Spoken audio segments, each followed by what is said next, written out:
Vamos a concentrarnos, ver y repasar lo que habíamos hablado el otro día. ¿Está bien?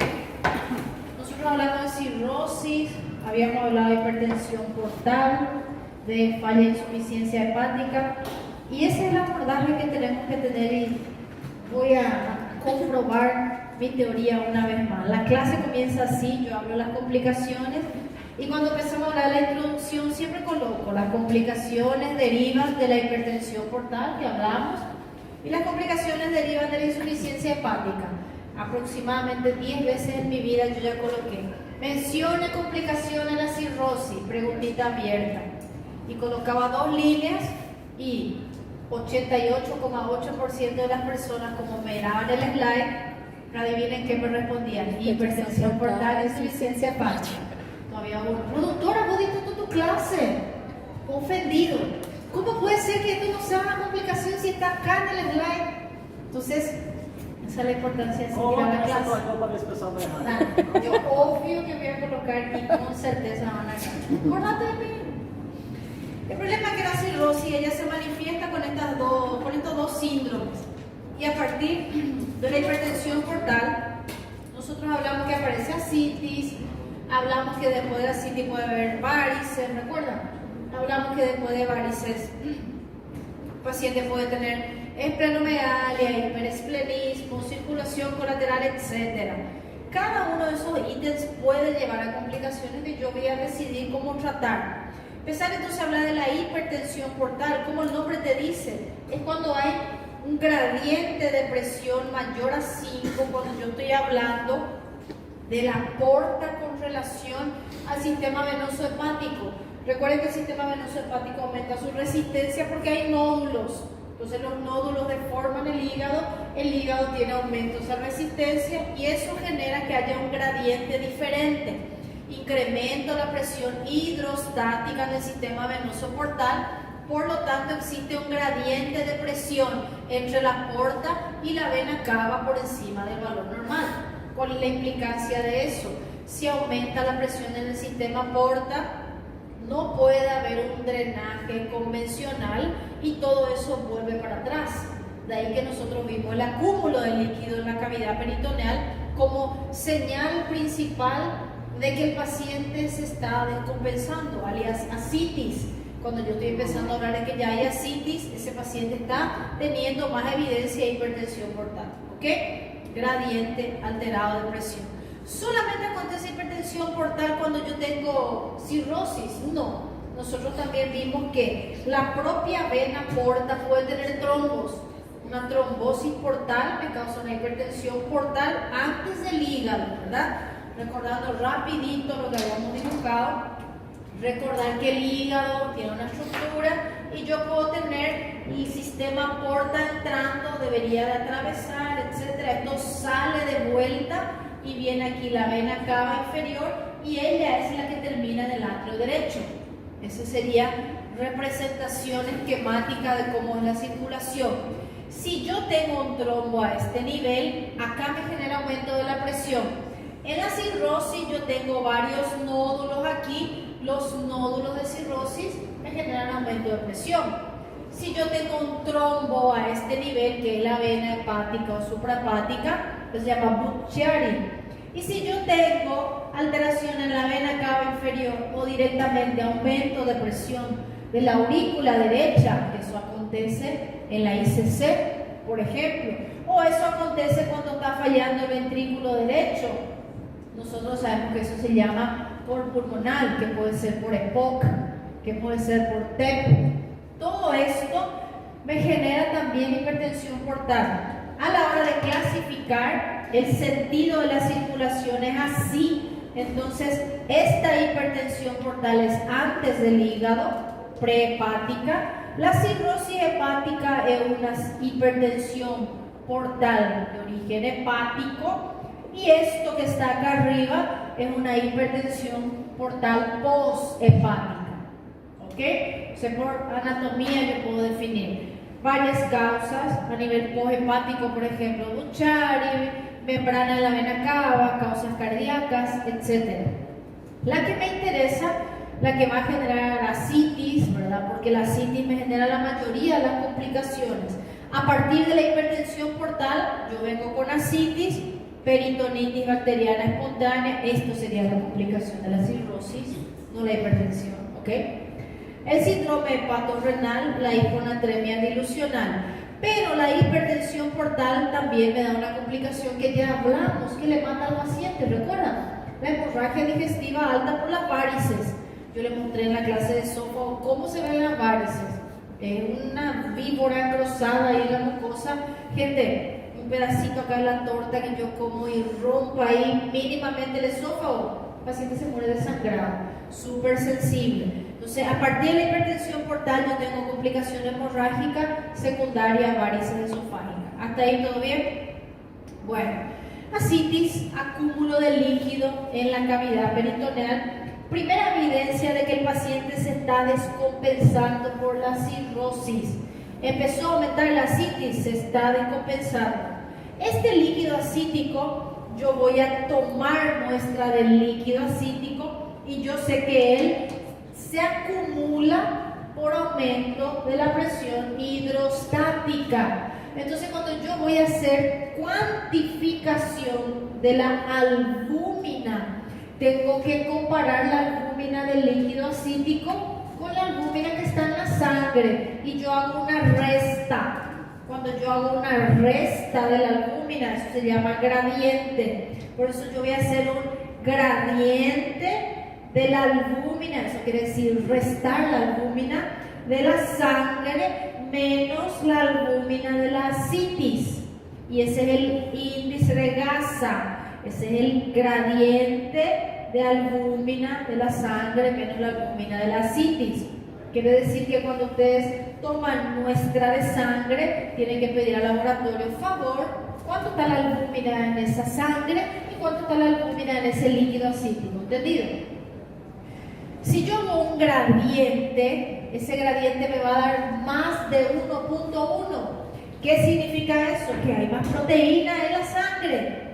Entonces, además de cuando yo tengo mi muestra de líquido ascítico, de solicitar dosaje de albúmina, yo voy a solicitar dosaje de proteínas totales para confirmar que realmente ese líquido está acumulado ahí, porque hay mucha presión hidrostática. O sea, ese líquido se acumuló ahí porque yo tengo hipertensión portal.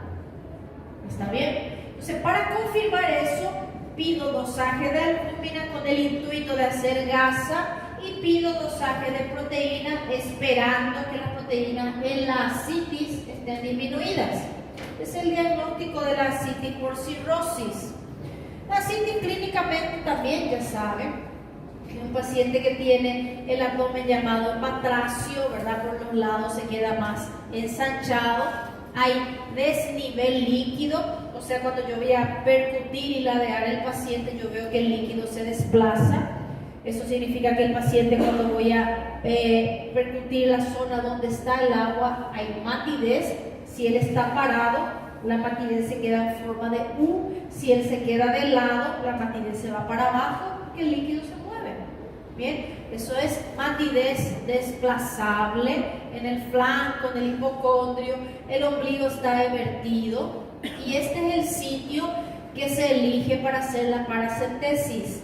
El lado izquierdo, porque el lado derecho está en la raíz del mesenterio que está fija. Recuerden que el ciego, la válvula ileocecal, no se desplaza.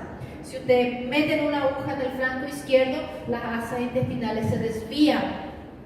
Entonces este es el sitio ideal de hacer la punción, porque tiene que ser afuera. Yo agarro el ombligo y agarro la espina ilíaca y voy a hacer 1, 2, 3 tercios. Cuando junto los 2 tercios internos con el externo por fuera acá del músculo, bien, ahí yo voy a hacer una punción. Así tiene lo más sencillo de hacer, a no ser de que ustedes justo agarren un vaso de la piel, van a hacer un pequeño abón de anestesia y se coloca recto, las asas se van a desviar de esa aguja. No hay como hacer tal una asa intestinal, mucha mala suerte. Y peor en esta ascitis que el paciente tiene litros de líquido acumulado. ¿Qué hago ahí? Le pido citoquímico, citológico, pero principalmente le pido albúmina y proteínas totales, porque yo voy a comparar esa albúmina con la albúmina de la sangre y yo voy a verificar esas proteínas totales. Mi paciente en general va a tener un laboratorio, ya hablamos de esto, qué laboratorio pedir. Esto es la sospecha de que junto con la hipertensión portal, si el motivo es cirrosis, porque es una hipertensión portal de origen hepático, asociado a la hipertensión, tiene insuficiencia hepática. Él tiene ictericia, él tiene coagulograma alterado. ¿Recuerdan todo lo que hablamos de falla del hepatocito? Además de hipertensión portal. Entonces, le pido en el líquido acítico el recuento celular, nunca me puedo olvidar de eso. El líquido estancado se suele infectar y ese paciente puede generar peritonitis primaria. Entonces, cada vez que yo voy a tomar una muestra de líquido, aparte de mandar a cultura, lógico, yo le pido al laboratorio que me vea la cantidad de células que está presente.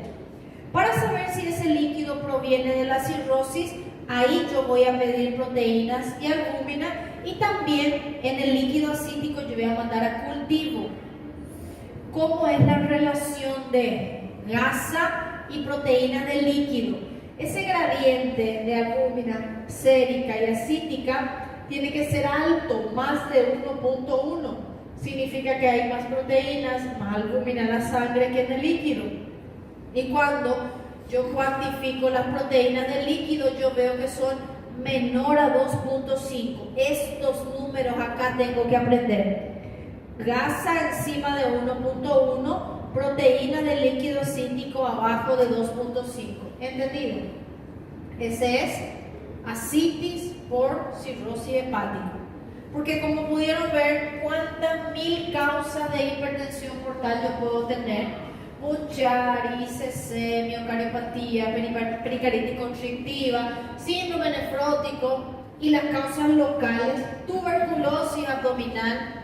Todo eso me da ascitis, pero fíjense, tumores, ICC, nefrótico, TBC, cada uno de ellos tiene valores diferentes, ¿ok?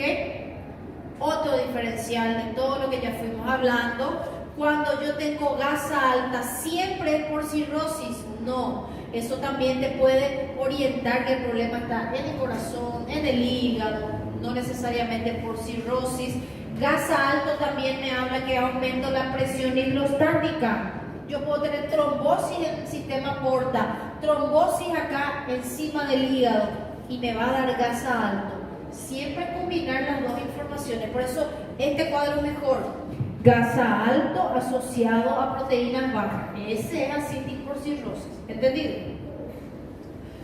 ¿Cómo yo trato al paciente que está con ascitis? En ese caso, ese paciente necesita un soporte diurético. El diurético que yo voy a iniciar es el diurético de asa, está bien, pero antes de iniciar diurético me tengo que acordar, exceso de sodio en ese paciente, no tiene líquido. Exceso de sodio es malo en todo el mundo, hasta la persona sana. Pero en este paciente, el exceso de sodio es catastrófico, gente. Exceso de sodio es un pedazo de sopa paraguaya que compra en cualquier mercado por ahí. Exceso de sodio es una empanada, exceso de sodio es una chipa o un peyuche. Ese es exceso de sodio para ese paciente. Entonces, su vida es extremadamente complicada. Eso hace que empeore su ascitis. Si yo entré directamente con el diurético y él continúa comiendo mal, no hay cómo restringir, ¿está bien? Ingestión de líquidos se comporta muy parecido a los pacientes renales nefróticos. Máximo de 1 litro de agua por día tiene que tomar el paciente cirrótico. Poca sal, poca agua. Poca sal es 2 gramos por día de sal solamente. La cantidad de proteínas que debe ingerir no debe ser alta porque sabemos que eso va a empeorar la función hepática. Y lógicamente estos 2 puntos son importantes. Si él continúa bebiendo, si él no se curó de su hepatitis B, el paciente va a continuar con la noxa, empeora la cirrosis, no va a mejorar la ascitis. Después que hice las medidas generales, ahí le coloco el diurético. La mayoría no necesita diurético. La mayoría necesita controlar su alimentación, su sodio, su agua. No hay caso. Es una ascitis grande, entro con diurético antagonista de aldosterona y le puedo asociar un diurético de asa. Acá no es espironolactona con una misión cardíaca. En la insuficiencia cardíaca la espironolactona tiene otro objetivo. Ella se usa para la hipertrofia del ventrículo izquierdo. Yo uso 25 miligramos de espironolactona. Acá yo uso 400 miligramos de espironolactona máximo, ¿sí? Empiezo con 100, voy para 200, 300, 400. Dosis extremadamente altas. ¿Bien? Espironolactona junto con furosemida. Vuelvo a repetir, ojo con el paciente que está tomando diurético, porque si ese paciente empieza a hacer falla renal, yo tengo que cortar el diurético sí o sí. Ese es el tratamiento. Medidas generales, diurético, no hubo caso, la citis solo empeoró. El paciente tiene taquipnea, se cuantificó 10 litros, aumentó de peso, pesaba 60 kilos, está pesando 70, quiere decir que está lleno de volumen allí. ¿Qué hago en ese paciente? Cuando yo, de forma extrema, logré ver que el paciente con ascitis tiene de repente reducción de la cantidad de proteínas, ya tiene su diurético optimizado, no toma agua, no come sal, no está consumiendo bebidas alcohólicas, no hay más nada que yo pueda hacer por él y la ascitis es grande, ahí procedemos a la paracentesis. Particularidad con la paracentesis, yo voy a sacar líquido de la barriga, pero este líquido se va a reproducir, gente. Si yo tengo hipertensión portal, el líquido está acá, en la cavidad abdominal. Yo voy a hacer una paracentesis, acá está mi jeringa, etcétera. Bien, ahí yo vengo, retiré el líquido, pero todo este líquido que yo retiro, él va a volver a formarse aquí. Entonces, es la misma cosa que yo meta la jeringa directamente en la vena y le saque el líquido al paciente. Ustedes no van a hacer eso porque el paciente se va a morir. Mucho cuidado cuando se hace paracentesis. Yo preciso garantizar que cuando yo saqué el agua de la barriga no se vuelva a reproducir. Para eso le coloco lo que ataja el líquido adentro del vaso sanguíneo. Esto es albúmina. ¿Ok? Aproximadamente 8 gramos de albúmina aproximadamente por cada 1 litro de ascitis que yo voy a drenar. Cuando yo voy a retirar más de 2 litros de ascitis de mi paciente, preciso colocar en paralelo albúmina. Si no se coloca albúmina, ese paciente va a hacer choque hipovolémico, porque todo lo que yo saqué aquí va a volver a formar en ascitis. Y es como si fuera que yo le saqué directamente de su vena. ¿Entendido? Siempre gotear albúmina, expansor plasmático cuando estamos haciendo paracentesis terapéutica. Casos muy raros requieren de intervención quirúrgica cuando la ascitis es recurrente, imposible de controlar. ¿Entendido eso? ¿Ya vieron ascitis? Paciente. Ya vieron paciente con ascitis, gente, inolvidables. Que una pelota de líquido, ellos suelen acumular 10 litros de agua, parece que tiene una piñata ahí. Y usted toca y es duro y súper emocionante, como percutir, tímpano, y después mate. Siempre que va un paciente con ascitis, pregunten ahí al interno, al residente, ¿cuándo le van a hacer paracentesis al paciente? Y vaya, no interesa el día que sea, es importante que usted asista en una paracentesis, porque es fácil de hacer. Eso puede salvar al paciente que se está ahogando, porque todo el líquido aprieta el diafragma, ahí el diafragma no puede extenderse y no consigue respirar. Y usted está en una emergencia y por lo menos 1 litro le puedo sacar para que él respire. Ahí no preciso pasar albúmina, le voy a hacer un alivio rápido.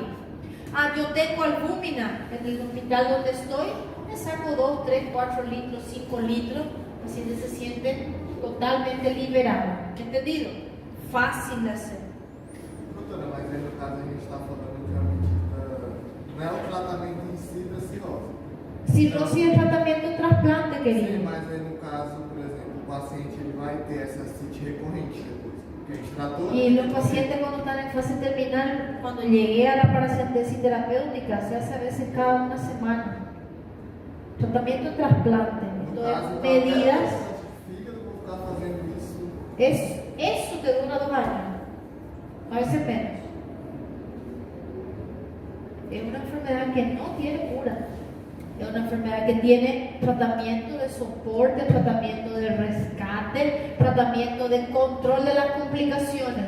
No hay tipo ceftriaxona leve, no hay tipo heparina para tratar el TEP. ¿Entiendes? No hay omeprazol para tratar la úlcera, claritromicina para matarle al Helicobacter pylori. No tengo ribavirina para tratar hepatitis C, tenofovir para tratar hepatitis B.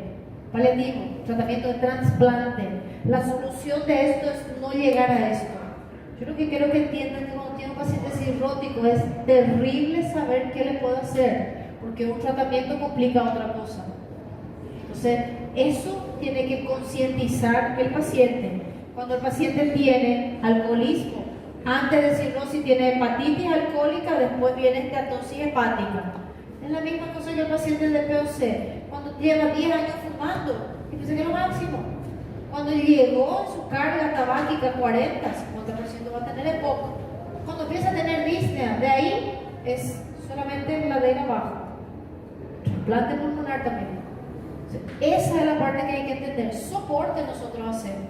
Y así, cuando tienen una emergencia y vean un cirrótico, yo sé, se trata con trasplante, yo entiendo, no tiene cura, pero se está ahogando en tu cara.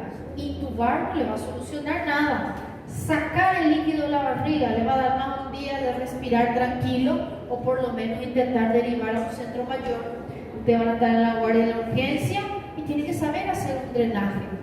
Pero tienen que saber que pasé 2-3 litros de drenaje, no puedo continuar sacando porque después se va a morir el paciente. Todo eso que salió se va a reproducir y va a causar hipovolemia. Entonces, entender que cuando hago paracentesis terapéutica, en casos extremos, siempre le tengo que gotear en paralelo al Rumina para que el líquido se permanezca dentro del vaso sanguíneo. ¿Ok? Esa es la idea. Ese líquido que se queda ahí, y si yo le hago paracentesis varias veces y mismo no haciendo, se infecta de forma primaria. Recuerden que la peritonitis, ustedes conocen la peritonitis por apendicitis, por colecistitis, por úlcera perforada, por salpingitis, por diverticulitis, ¿sí o no? Esas peritonitis que ustedes conocen son secundarias. ¿Bien? La peritonitis, cuando es primaria, acontece de forma espontánea. Por eso se llama peritonitis bacteriana espontánea, sin precisar tener una víscera perforada. ¿Por qué pasa eso? Translocación bacteriana mayormente. Si el paciente tiene edema de las vísceras, el paciente tiene 10 litros de agua en la panza y eso se sobreinfecta. Entonces yo les pregunto, ¿todo el mundo sabe diagnosticar una peritonitis aquí? Me imagino. Esperemos que sí. Si no saben, pueden volver al primer año y quedarse más lejos de graduar, porque si ya están cerca de graduar y no saben, ahí ya es, ¿sí? Entonces, ¿qué esperan encontrar en una peritonitis? Díganme. Abdômen tabla. Abdomen en tabla, perfecto. ¿Qué más? Hipersensibilidad. Fiebre, hipersensibilidad. ¿Cómo se llama la hipersensibilidad? O paciente respira pelo tórax também. El paciente respira por el tórax. Defensa y algo más importante, lo más importante que primero debería decir, signo de peritonitis, Ginel de mucígenes. Lumbares, localización fosiliaca derecha, pero va por ahí, eso se llama irritación peritoneal. Cuando yo presiono y suelto, duele más cuando suelto hay irritación. Si eso acontece acá en lumbar, Ginel de muci en cualquier parte del abdomen, pero irritación, defensa, nada de eso acontece en un paciente que tiene 10 litros de agua en la panza. No hay contacto. En tabla, ¿cómo se queda en tabla una persona con 10 litros de agua? No se queda. Fiebre, no tiene leucócitos, no tiene hiperestremismo, ni leucocitosis ni fiebre va a tener el paciente. Dolor, él siempre tiene dolor, una barriga gigante. Ni dolor, ni irritación, ni defensa, ni abdomen en tabla, ni fiebre, ni leucocitosis. Voy a preguntar, ¿cómo diagnosticamos? Cultivo de más 5, a veces 7 días. Señor, anda a tu casa, viene cada semana, si yo descubrí que una bacteria te trata. Vamos a ir pulsando los líquidos de todo el mundo.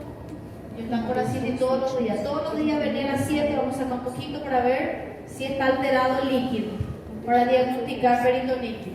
¿Qué les parece? No. Irritación no va a tener, abdomen estable no va a tener, fiebre no va a tener, defensa, leucocitosis, Bloomberg.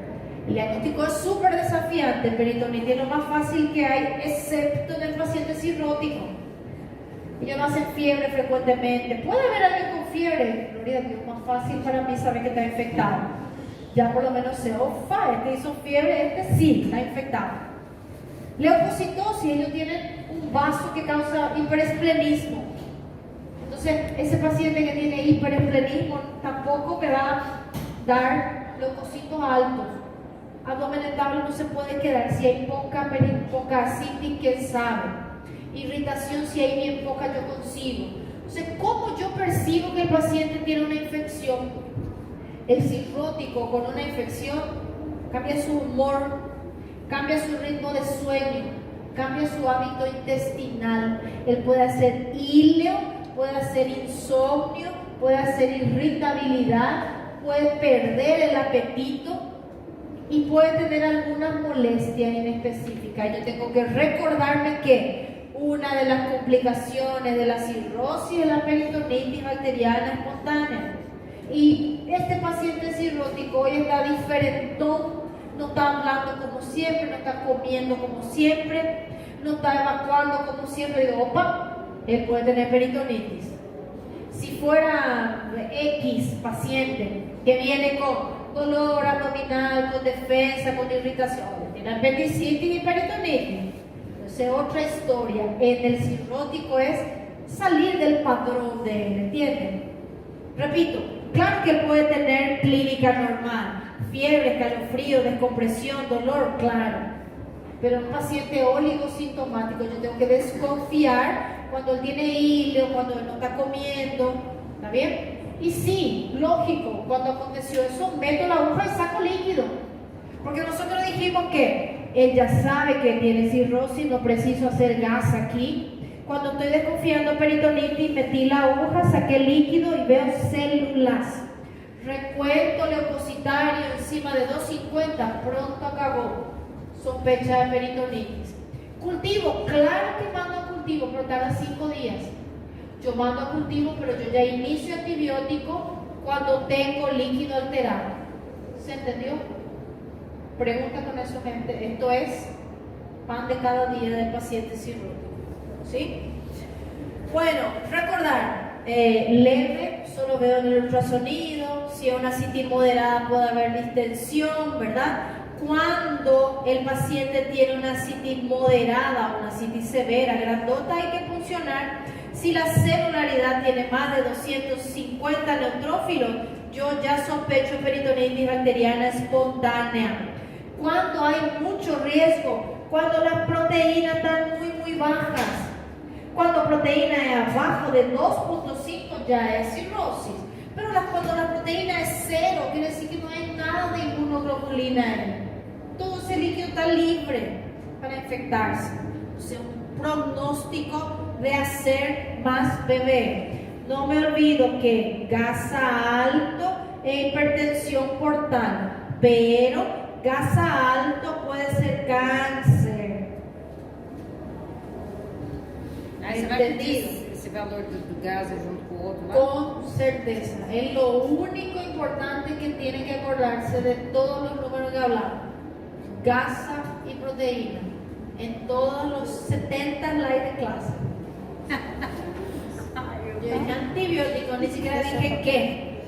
Bueno, nosotros hacemos profilaxis en estos pacientes, sí. Hacemos profilaxis con antibiótico terapia, el paciente se queda hasta que se muera.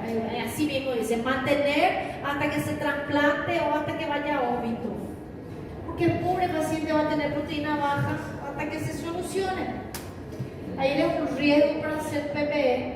Cuando el paciente tiene riesgo, yo le hago proteína, le hago norfloxacino, profilaxis primaria. Mi paciente ya tuvo mala suerte, ya tuvo una peritonitis. Por más razón le hago profilaxis, pero en el caso es secundaria. Lo que más se usa es trimethoprim sulfa en esos pacientes, señor. Doutor, e uma terciária? ¿Cómo? Uma terciária, uma peritonitis terciária. Peritonitis terciaria es post-proceso.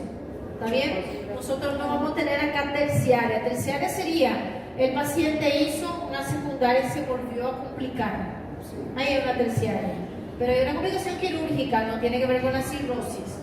Mas o tratamento poderia ser também. El tratamiento es primero rezar mucho, que la terciaria es una complicación quirúrgica, en ellos no van a sobrevivir, pero el tratamiento depende de la causa. ¿Está bien? Yo estoy hablando de profilaxis primaria, profilaxis secundaria, no confunda con peritonitis. En la cirrosis la peritonitis es primaria. Ahora, la profilaxis tiene a ver con qué? Ella es cirrótica, avanzada, nunca tuvo peritonitis. Yo le doy antibiótico, ¿por qué? Porque tiene proteína, va a ser en cualquier momento.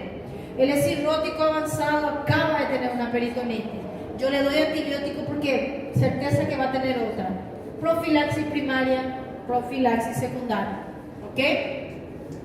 Y hay otro profilaxis en particular. Paciente que sangró. El paciente que sangró, ¿por qué mismo sangran ellos? Varices, pero ellos sangran porque no tienen factor de la coagulación. Paciente que sangró y aparte de sangrar tiene cirrosis avanzada porque es desnutrido, tiene encefalopatía, ¿está bien? Aparte de eso tiene bilirrubina alta, este score se llama Child-Pugh, ¿se recuerdan? Child-Pugh A, B y C, que hablamos de a partir de 10 puntos en Child-Pugh C, hablamos de 5 funciones, asitia, encefalopatía, tiempo de coagulación, albumina y bilirrubina. Bilirrubina encima de 2, albumina menor a 3.5, TP menor de 70%, presencia de asitia y presencia de encefalopatía. Cuando el paciente tiene todo eso alterado, en un estadio grave, sangró, yo le hago profilaxis también. ¿Ok? Siguiente complicación, la tercera. Síndrome hepatorrenal.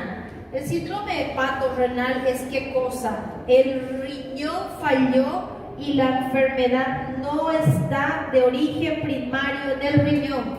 No hay patología renal. No tiene glomerulonefritis, no tiene nefrosis, no tiene daño renal. ¿Por qué hizo una injuria renal aguda?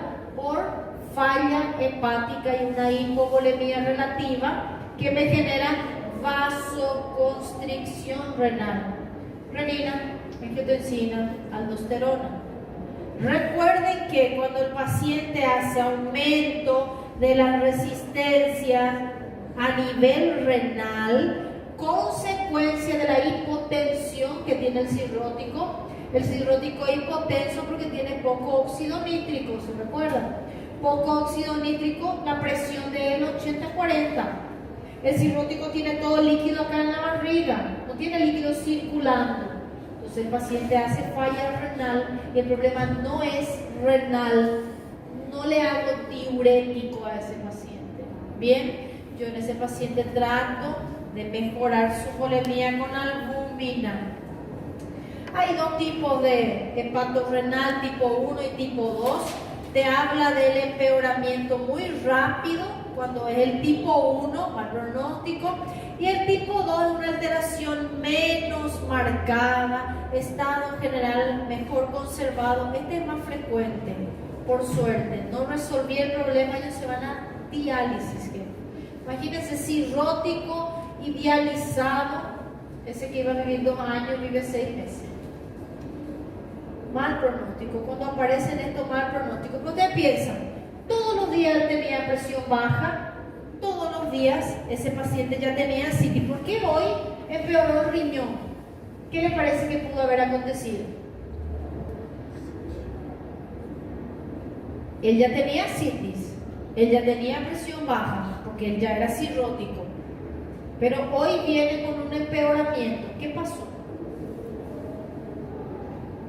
¿Por qué el riñón puede volver a sufrir? Disminución del líquido. Hay una nueva causa para sufrir el riñón. vómito, diarrea, fiebre, deshidratación, desnutrición, hemorragia, intercurrencias. El paciente que tiene cirrosis, cuando acontece algo con él, algo, puede ser una infección, gente. No estamos 100% libres de las infecciones, a no ser que él viva en una cápsula. Él salió en la calle por una gripe, tuvo una fiebre, se puede deshidratar, y eso puede llevar que peore las funciones, entre ellas la función renal. Entonces, siempre recordar las intercurrencias. Bien, diagnóstico aquí es de exclusión.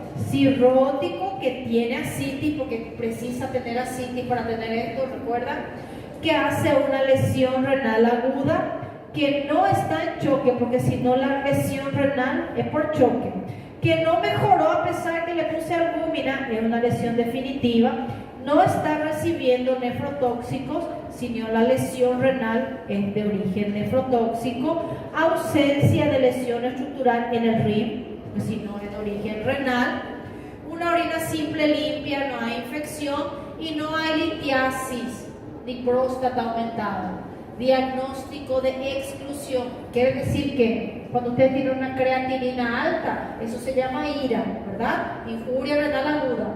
Yo cuando veo cualquier persona con creatinina alta, paro y pienso, ¿por qué tiene falla renal mi paciente? ¿Prerrenal, renal o postrenal? Y voy buscando las causas. Llegó el cirrótico y tiene una falla renal sin ninguna causa. Eso ya quedó establecido. ¿Por qué gatilla? ¿Por qué empeora? Algo nuevo aconteció con él. Bien. Tratamiento del síndrome hepatorrenal, mejorar la perfusión renal. Recordar que el paciente tiene disminución de la resistencia vascular sistémica, que tiene óxido nítrico. ¿Qué era óxido nítrico? Vasodilatador. Entonces, ¿qué le doy? Un vasopresor. Vasopresor que tenga predilección de trabajo espláncnico en la periferia, no en el corazón. No puedo usar noradrenalina de inicio. No tengo, y bueno, disculpe, voy a tener que usar noradrenalina. Es lo que yo tengo. Estoy en un hospital TOPI, entonces puedo elegir. Doy un vasopresor que tenga predilección de mejorar la resistencia a nivel espláncnico. ¿Está bien? Esa es terlipresina. Es el medicamento que yo voy a usar en mi paciente. Bien. Siguiente. ¿Se dan cuenta una vez más? Como le dije al compañero, el tratamiento es soporte. Yo voy viendo qué va fallando. Hepatorrenal, es ascitis que está muy grande, es peritonitis bacteriana. Ahora, por cuenta de la ascitis, yo puedo tener hiponatremia dilucional. El hombre tiene una litrada de líquido en su abdomen. Tercer espacio.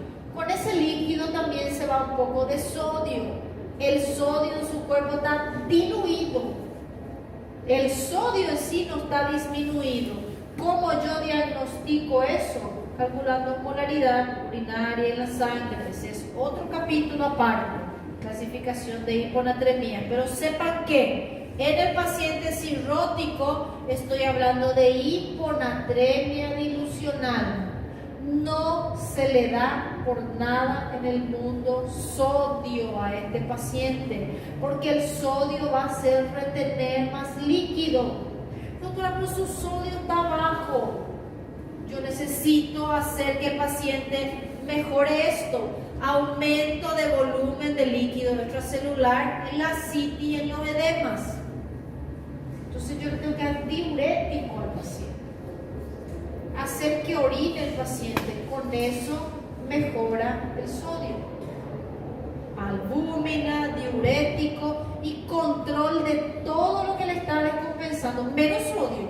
Y por el amor de Dios, nada de suero. El sodio está bajo, ya vi varias veces.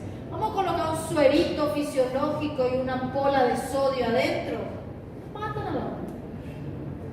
No se hace eso en nadie, pero en el cirrótico peor. Sodio hay que saber cuál es el motivo. Finalmente, hablar de la insuficiencia hepática como el otro componente. Y este es el estadio final del hígado cuando no puede hacer sus funciones, que fue lo que hablamos. La función de desintoxicar, la función metabólica, la función de síntesis.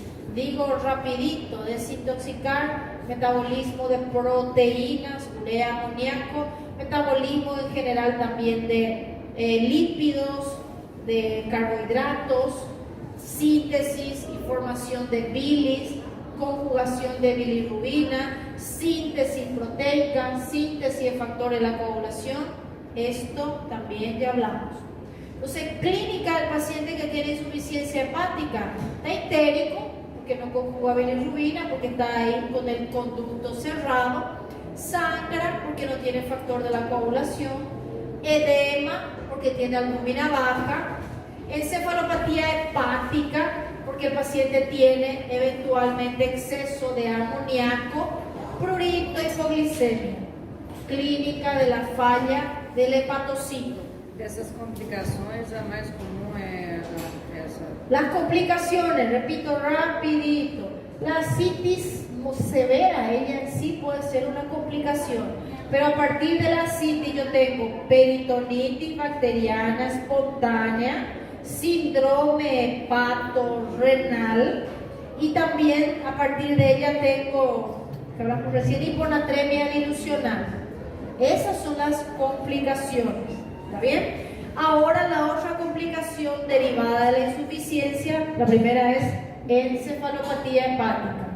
No es la insuficiencia, ya es el contexto de la cirrosis. Contexto es hipertensión portal. Ahí yo me ubico. Sangró, hemorragia por varices. Hipertensión portal, una citis severa. Ahí. La propia citis, peritonitis bacteriana, hepatorrenal, síndrome de hiponatremia dilucional. Ahora, todo eso acontece en un hígado que está en falencia, y ya sabemos cómo diagnosticar que era esto por culpa de esto. ¿Qué complicación puede acontecer en este contexto? La primera y la más frecuente: encefalopatía hepatoamoniacal. La encefalopatía hepática es cuando el paciente tiene deterioro del estado mental. Acá hay dos cosas que se juntan. El hepatocito no trabaja metabólicamente para el catabolismo proteico, para el ciclo de la urea, para liberar amoníaco. Primero eso. Segundo, el hígado, el cuerpo se dio cuenta que aquí estaba trancado y el cuerpo optó por un camino alternativo. A partir del sistema porta, sin pasar por el hígado, hay un desvío portosistémico. No pasó por aquí. El resto de células que estaban funcionando no hicieron su trabajo, porque la circulación se fue por un colateral, por un camino alternativo. ¿Entendido? Por un, ¿cómo se dice? Ataño, puede ser. Fatal. No pasó por el hígado. ¿Cómo va a metabolizar? Entonces, tener hipertensión portal grave empeora la encefalopatía hepática, porque no pasa la sangre por el hígado.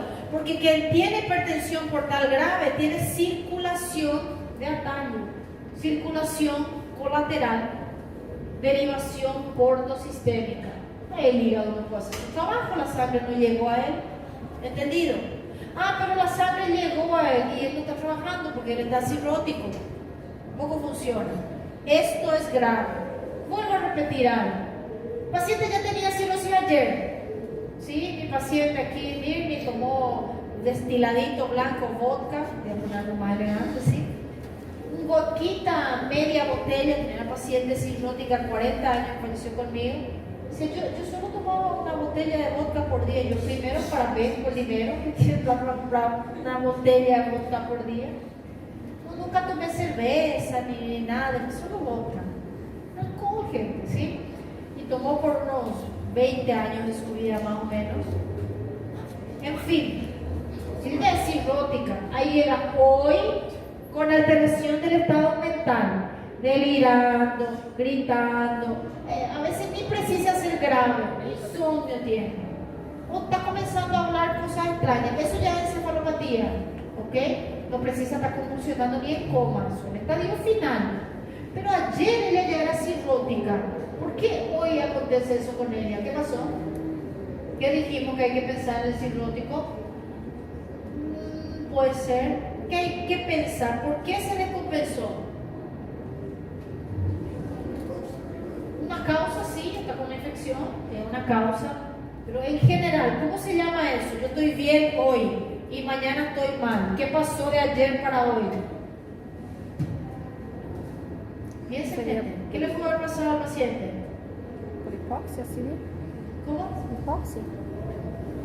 Justamente lo único que no es hipoxia. ¿Qué le pudo haber pasado a un paciente de un día para otro para descompensar? Exacto, eso se llama intercorrencia, gente. Cualquier cosa. Sangró, se infectó, se deshidrató, comió proteína, comió sal, no tomó su diurético, durmió poco, se bañó mal, no sé. Intercorrencias. La hipoxia en particular no tiene una relación directa con el metabolismo hepático, ¿está bien? No sé que tenga un choque circulatorio, colapso grave. Entonces, lo más importante es pensar qué pudo haber pasado, qué precipitó al paciente. Y algo súper frecuente, cuando el tránsito intestinal está lento, las bacterias procesan más el alimento, más metabolismo de las proteínas de la comida. El paciente cirrótico tiene que evacuar 3 veces por día. Una simple constipación empeora la encefalopatía. A veces el tratamiento de la locura es laxante. Pero tengo que ver qué pasó con el paciente. ¿Entendido? Tengo que ver qué pasó. Peritonitis o antibiótico. Sangró, tengo que ver si le hago una endoscopía. Tengo que ver por qué sangró el paciente. Entonces, ¿qué le precipitó? ¿Deshidrató? ¿Tiene la peritonitis? Se fue en el puente y el médico dijo, está con fiebre, toma paracetamol. Y le dio paracetamol al cirrótico. Medicamentos, infecciones, deshidratación, falla renal, comió algo raro, sangró, constipó. Algo de esto aconteció. Si yo no resuelvo, ¿qué sentido tratar la encefalopatía? Se trata viendo qué pasó. ¿Ok?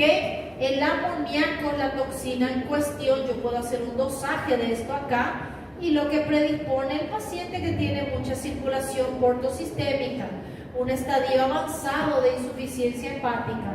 Esos son los pacientes que tienen más encefalopatía. Repito, trastorno del sueño, temblores, histeria, trastorno de personalidad, déficit intelectual, temblores como asterixis, que es alteración neuromuscular, problema para caminar, convulsiones, eso ya es más grave. Amplio espectro de lesiones, hay grados para clasificar esto. No hace falta que él venga en coma o que pierda la conciencia. Gente, hablar lento, no entender lo que dice, dormir de día y quedarse despierto de noche, estar somnoliento, ese ya es encefalopatía para el cirrótico. ¿Entendido? Esto es encefalopatía. ¿Cómo se trata? Opa, vuelvo acá. Se trata dependiendo de qué fue lo que le descompensó. Él sangró. Opa, tengo que solucionar eso. Tiene peritonitis, lo de su antibiótico en cuestión. Se deshidrató, tengo que ver una pequeña cantidad de volumen, no puedo exagerar. Tengo una hiponatremia, opa, un poco más de diurético. Falló la función renal. ¿Por qué falló mismo la función renal? Le dieron un medicamento, suspendo. Tomó un trago otra vez de bebida, caramba, ya sé lo que pasó. Comió sal, controlo eso. Entonces, ver la causa, los gases, no preciso hacer todo esto, no se hace de rutina, ni el amoníaco no se hace de rutina. El diagnóstico de descarte es contextualizar cómo yo manejo al paciente que está encefalopático. Miren qué interesante, restricción de proteína. Acá no dice para dar diazepam, ni haloperidol, no dice sedar al paciente, no dice antipsicótico. El tratamiento es ver causa precipitante, descontaminación bacteriana, porque yo sé que en el intestino se está formando, se está digiriendo la proteína por las bacterias. Hay que matar esas bacterias, gente. Dar un antibiótico que acabe con las bacterias. No precisa ser la vena, tiene que ser un antibiótico que actúe ahí local. ¿sí? Rifaximina, ideal antibiótico para tratar las bacterias dentro del intestino. El alimento no se puede quedar mucho tiempo en el tubo intestinal. Paciente que está encefalopático, el tratamiento es laxante. Laxante, enema, laxante, mucho laxante, ¿bien? Disacáridos que no se absorben como la lactulosa, laxante de elección para él. Y obvio, restringir las proteínas de la dieta. No hay tratamiento farmacológico. Tiene encefalopatía, tal medicamento para las neuronas. No, tratar la causa y hacer medidas generales. ¿Entendido? Tratamiento de las complicaciones depende de la condición. Lo más importante es que ustedes vayan viendo qué complicación tiene el paciente. ¿Está bien? Perfecto. Ahí mi colección de vasos. Pequeña colección de vasos para recordarles que no hay que consumir en exceso bebida alcohólica, ¿bien? Que si no, se pueden complicar cirrosis. Esta es una cerveza de piñão, maravillosa. Não, essa ¿sí? é outra do lado. Es una cerveza frutada, de las frutadas que Brasil vende, la Barbarella es mejor. Esto es una cerveza que tenía guayaba. Esta Goiaba? también era una IPA con guayaba, ¿sí? Esta es una witch beer, tiene que ser su vaso propio, por favor, si no, no está bien. Esta es una de las cervezas Duvel que más me gusta, que es una cerveza belga, que es Trappist. Una que es una cerveza de Maranhão. Cacilda. Es común y corriente. Cadê a fonte aí?